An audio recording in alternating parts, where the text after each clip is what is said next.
Hello everyone and welcome to today's webinar. My name is Rachel Klein and I will be your presenter here for the next 20 minutes. Today we're going to be talking about the statement designer. So as the end of the year approaches, most of you guys are going to be setting up those donation statements to give out to your givers from the donations module. So I want to take some time and just go over some different ways you can customize them. Do you have to customize our donation statements? Absolutely not. You don't have to. You can use one of our default templates that we have in there for you. But over the years, different customers that I've talked to, I find that a lot of people really like to customize those statements. So they have a specific look they're trying to go for or a certain set of data they wish to see. Some people I talk to think there's too much information on the template and they want more of a summary to send out. You can definitely do all those things. It's pretty flexible. And I want to say too that going in and just playing around with the different layouts that we have and changing them and saving them as different names, you can't break anything. That's one of the great things about going into the templates is you can't override one of the templates. You're always going to be able to get back to the default.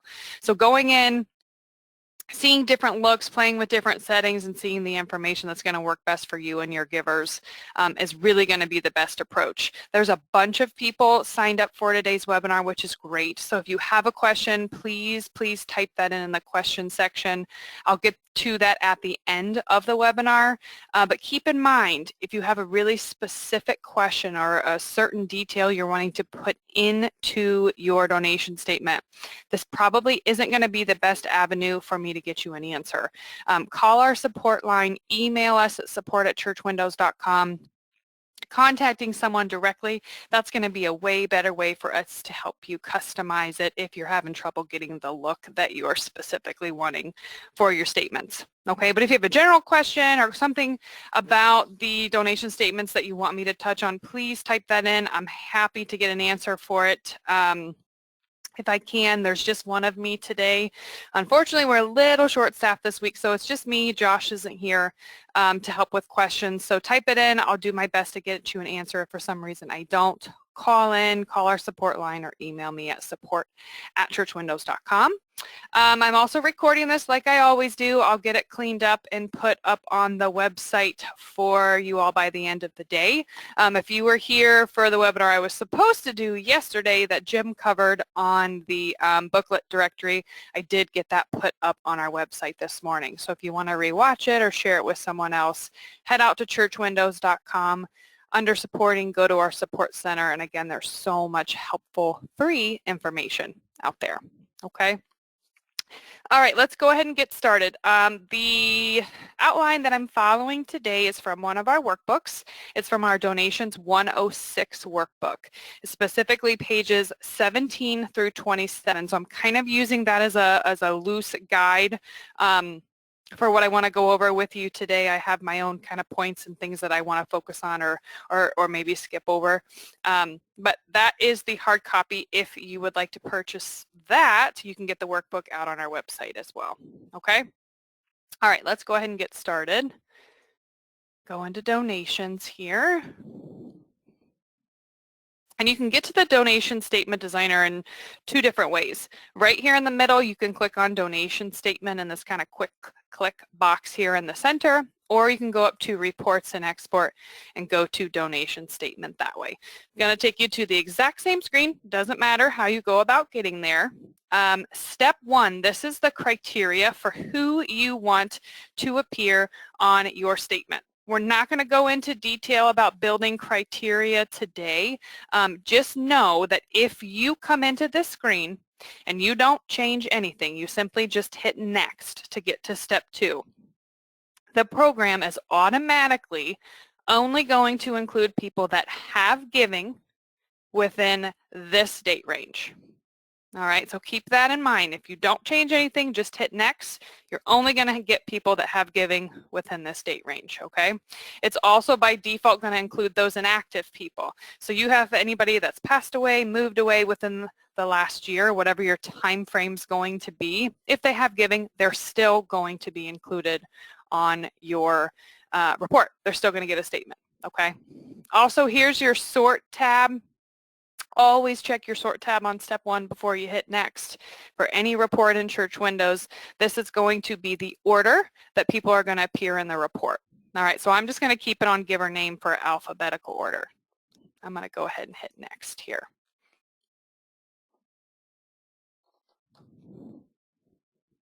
Now on step 2, there's a lot of information, and I'm going to do my best to cover it as best I can in the time that we have.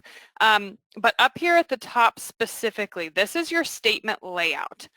Down here towards the bottom, you have a bunch of templates. Everyone is going to have these specific templates for them, okay?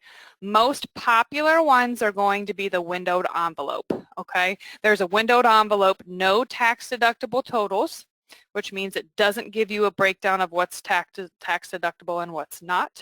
And then there's the regular template windowed envelope, which has been around for a long time, that does do the 2 separate tax deductible and non-tax deductible sections. Okay, so again, you can come in here, you can select one you're interested in, you can hit print, and you'll be able to view all of the statements and really get an idea of what the layout is going to look like. Okay, I'm going to come up here and hit the Statement Designer button. And that's where that report designer is going to open, where we're really going to be able to come in here and customize. Okay, bottom left, this is the preview. This is really, really helpful when you are designing your statement. If you click this preview button, it is going to show you just that, a preview or a sample of what that layout is going to look like with a sample person and some sample data. All right, so this isn't anyone you have in your database. This is a made-up person, made-up location, and made-up giving. Now, as you can see with this template windowed envelope that I selected, up here in the top right, you have the option for giver number. It's going to reiterate the date range that you specified on step 1. And because we selected the one that had the tax deductible and non-taxable total split out, you are going to see 2 lines for that. If you were to choose the other one that said not to include the tax deductible totals, then you would just have 1 line for total given. You have your church's information here, which is pulled from your system information when you first set up the software. You also have your giver and their address information. All right. Now, with this layout, there are 3 main sections. Okay. Your first section is going to be your detail section, which is going to list out in detail every transaction that came in within this specific date range. Okay. So as you can see, here's your non-tax deductible section and your tax deductible section, depending on which layout you choose. It's going to give you the date, the account name, the amount, and the check number. Okay, this option is printing in 2 columns. I'll show you how to customize this in a minute.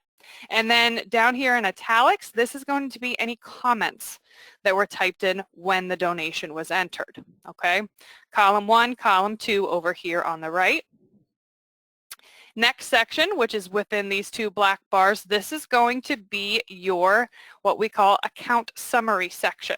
All right, this is going to list each giving account that the individual gave to, and then it's going to print out if they pledged, it will show in parentheses. It will also print their pledge frequency, their amount frequency, pledged, prior giving, that's going to be a prepaid, amount given, and then over under as well. Okay. Again, these are customizable. I'll show you in a minute. I just want to give you an overview of what the statement's going to look like. And then that 4th section, go back to the designer here. This is going to be down, or 3rd section is going to be here. This is going to be that quarterly section. That's going to show you each month what someone gave and along with a quarterly total. Okay. If you decide any of those 3 sections you don't want to see on someone's statement, you can simply come right up to this 3rd toolbar from the top and uncheck one of these boxes. Okay, say you are not wanting to see the quarterly section print at the bottom of the statement. If you look up here at the top, I'm going to uncheck the show quarterly section. As soon as I uncheck it, that section is removed from the bottom half of my statement here. Okay. If I check it again, it pops back in there. So you can remove these entire sections. Sometimes people don't want to see the detail section. If you have a lot of people who give like once a week and they just have a whole bunch of transactions, maybe for the final statement that you print out at the beginning of the new year to cover all their giving for the year, you want to get rid of that detail section. Simply come up here and uncheck that box. That detail section is gone. Okay. It always pops back in the wrong spot. Let me scooch it up a little bit. There we go. All right, so quick overview of the default layout. Let's talk about over here in our toolbox. You really have, again, a lot of options to customize. Each one of these fields are independent, okay? So they are their own space. I would give you a word of caution if you're going to be using a windowed envelope to come in here and move this stuff around too much. If you're using a standard windowed envelope, you really want to keep this information pretty tight in this space or where it comes out originally, because it's going to fit perfectly in that envelope for you. But you can move things around however you want, okay? Now, in your toolbox, here's your pointer. If you're using a different control and you want to get back to just your standard mouse pointer like you're seeing right now, you can hit that. You have a label option. This is really helpful if I just click and drag it over. It's basically an open text field. You can type in anything you want in that text field, and then you can change the fonts of that field up here at the top. So very similar to how you would work in any other a Microsoft application, Word, Excel, Publisher, whatever it might be. You're going to have those the font bar across the top, your font size, and then the ability to customize it, bold, italicize, underline, and then changing the font colors along with the align as well up at the top. Okay. So that's how you can add a little label field. You can also add a logo or image. So I've seen some really beautiful statements where people go in and they add their church logo to it. If you click and hold, drag that over. It's going to just be a blank box for now. Hit the little right-facing arrow here. All of your fields are going to have that right-facing arrow where you can go in and you can change something about the field itself. Now if I come back in here, hit my right-facing arrow where it says image source, it currently says none because there isn't an image there. I'm going to hit my little browser button, and I have a little cross I put out on the desktop. I'm going to browse to that, open it, and now I have an image here that I can then put anywhere I want on my statement. You can import whatever image you like as long as it is an image file of some sort, okay? Horizontal line, that's pretty straightforward. That's going to be like this line you have here that goes from left to right margin. You can bring that in. Meant to grab that one. You can also add shapes, pretty straightforward. If you need to add a shape of some sort, not too many people use this, but you do have the ability to add the shape, add a fill color, and then you can change this shape to something else if you need to. Page information. This is similar to like page 1 of 1, or it's going to give you the date you printed the actual report. So if you bring that over, hit the right-facing arrow, you're going to see in this page info box, you can hit the down arrow and see all the different options that you can include on the report about page information. Again, just grab it, pick something, and play with it. Come in here and try different things, see what you like or what works for what you need, okay? Border information, again, pretty straightforward. If you drop that, it's going to allow you to put some type of border in a space if you need to, okay? Down here at the bottom, we have all of these different data controls. The data controls are going to be the specific fields that you are going to have available to you to put on your statement. So giver name, pretty straightforward. Your global memo, this is down at the bottom already, but this would be if you wanted to add a statement that would appear on everyone's statement at the bottom, like something like, thank you for giving. If you have any questions, please call Rachel at da-da-da-da or email her at this. A lot of people like to put a message like that at the bottom. That is that field there called global memo. I'll show you where to type that message in a minute. And then there's some other date range fields, things like that. Again, possibilities are really endless for what you want to do. You have our template to use, but if you want to come in here and look at these different fields, see what's available, please come in here and drag them over and take a peek. Anytime you want to look at something or see what a sample of it is going to appear like, down at the bottom, just hit your preview, and it's going to then build you, again, that sample report for you to kind of get an idea of the layout and how things are looking. So here's some of those fields we were just playing with up here. Okay. All right, we've still got a decent amount to cover, so bear with me, folks. Let's go up here. I want to talk about these different edit options. These are really important for customizing these 3 sections on your report. So if I hit Edit Account Summary, that's going to allow me to edit that middle section. So that's going to be where it lists each account they gave to, and then the information about the account themselves. If you want to change the appearance of the account summary section, here's the option. You can really get in here and customize each line down here if you see the different columns. Here's the columns tab itself. So let's say you don't want to see the frequency or the amount frequency print on the report. If you are a pledging church, simply highlight, bump them over to the left, and that will take them off from being included on the report. If you notice right here, the O and over under got a little cut off. If we want to make that a size bigger, just bump that up to 10. This width column makes these columns wider for you. And then if we say OK, you can see it got rid of those 2 columns that we didn't need. And now we have the full part of our O showing in over under. Let's talk about the detail section. That's this top section here where it lists out every transaction. You can specify if you want it to go down then across or across then down. You can also specify if you want that to print as 1 or 2 columns. Sometimes people put a lot of comments in on donations when they're entering them. If that's the case, if you have some meaty comments that you've put in, you might want to print it as just a 1-column report. And if you do that, then all of the giving is just going to be along that left-hand side, and then you'll have space off to that right because you don't have that second column to show your comments.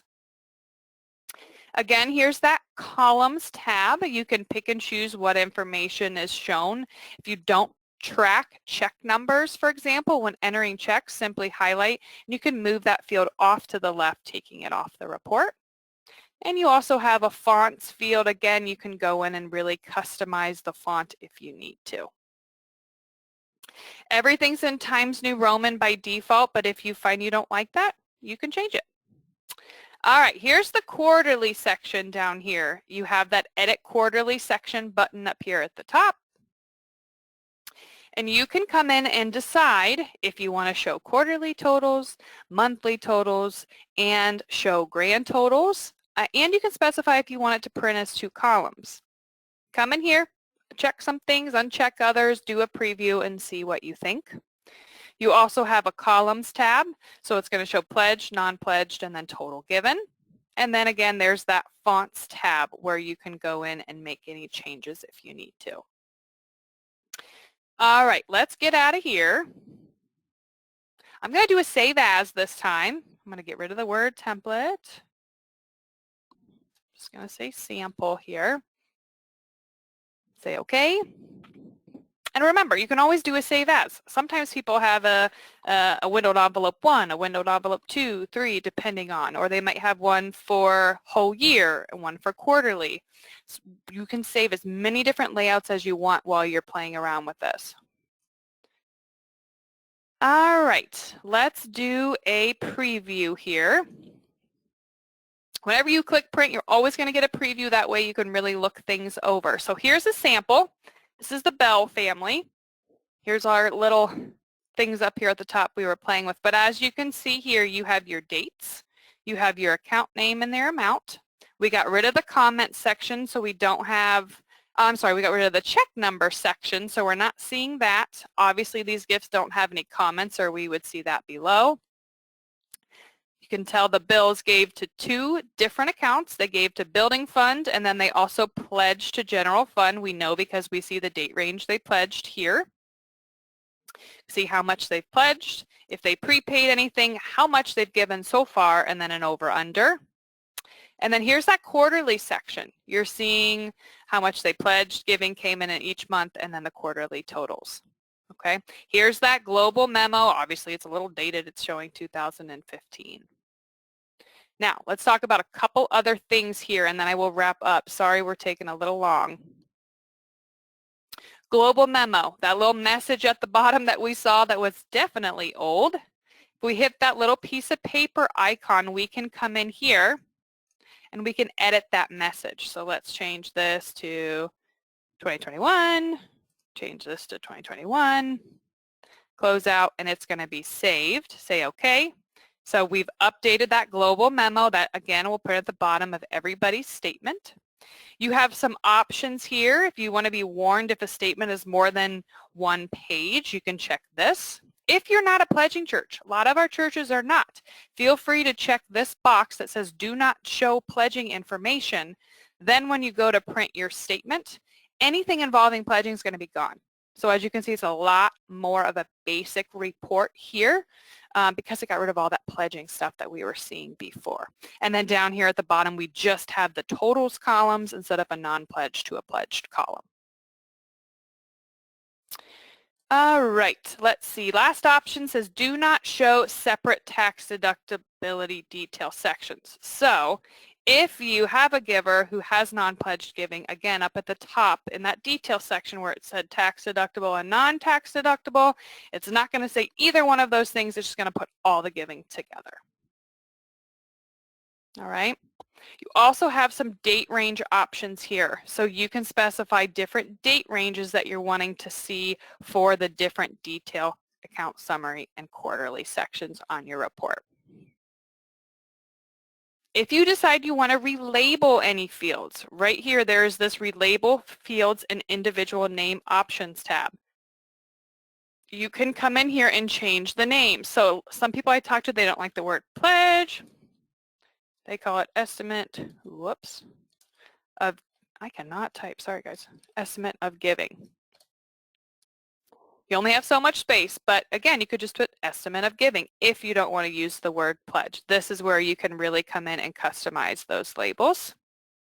Or if you want prior giving just to say prepaid, come right in here, type that right in. Over here on the right, again, you have some more options about how people's names are going to appear. And if you choose to see the campaign name instead of the giving account they have pledged to, you can specify that. All right, last thing, account summary sort. When you print your donation statements, let me pull one up here. In that middle section, it's going to print your accounts here in alphabetical order. If you decide you have a specific order you want those accounts to appear in, you can set that up by going here into Account Summary Sort and moving them using these arrows to the order you wish to see the accounts print in. That is everything I wanted to go over with